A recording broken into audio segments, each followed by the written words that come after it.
کہتے ہیں کہ ایک دن گاؤں کے کنویں پہ عجیب ماجرا ہوا کہ جو بھی ڈول کنویں میں ڈالا جاتا واپس نہ آتا، جب کری واپس آ جاتی سارے لوگ خوفزدہ ہو گئے کہ اندر ضرور کوئی جنات ہے جو یہ حرکت کرتا ہے۔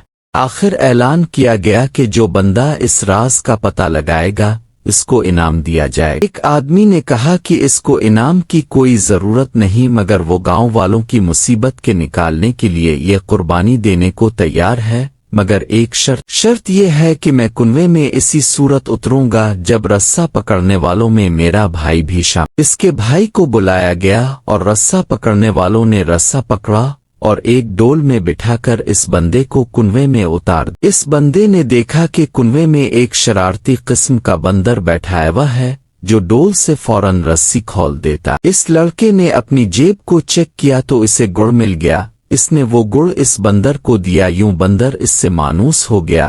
اس لڑکے نے بندر کو کندھے پر بٹھایا اور نیچے سے زور زور سے رسہ، گاؤں والوں نے رسہ کھینچنا شروع کیا اور جو نہیں ڈول اندھیرے سے روشنی میں آیا، وہ لوگ بندر کو دیکھ کر دہشت زدہ ہو گئے کہ یہ کوئی جن کا بچہ ہے جس نے اس بندے کو کھا لیا ہے اور اب اوپر بھی چڑھ آیا ہے۔ وہ سب رسہ چھوڑ کر بھاگے، مگر اس بندے کا بھائی رسے کو مضبوطی سے تھامے اوپر کھینچنے کی کوشش کرتا رہے۔ اس لڑکے کنویں سے نکل کر اس نے بندر کو نیچے اتارا اور لوگوں کو اس بندر کی کاستانی بتائی، پھر کہا کہ میں نے اس لیے اپنے بھائی کی شرط رکھی تھی کہ اگر میرے ساتھ کنویں میں کوئی تم سب بھاگ نکلو گے جبکہ بھائی کو خون کی محبت روکے رہے۔ آدر ہے کوئی لاکھ اچھائی کرے مگر خونی رشتے آخر کار خون کے رشتے ہی ہوتے ہیں، ان کی قدر کریں۔ اللہ پاک ہمارے رشتوں کو ایسے ہی قائم اور دکمہ رکھے۔